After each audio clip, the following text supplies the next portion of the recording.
Sounds crazy, right?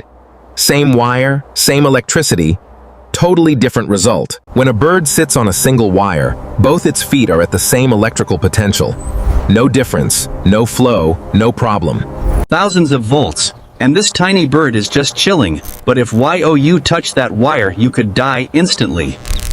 Why the— Here's the truth: electricity doesn't kill bird because of voltage alone. It kills because of current flowing through human body. So remember, it's not the wire that kills. It's becoming the path. And electricity rushes through your body. Heart, nerves, muscles, everything gets hit in milliseconds. That's why people die. So remember, it's not the wire that kills. It's becoming the path.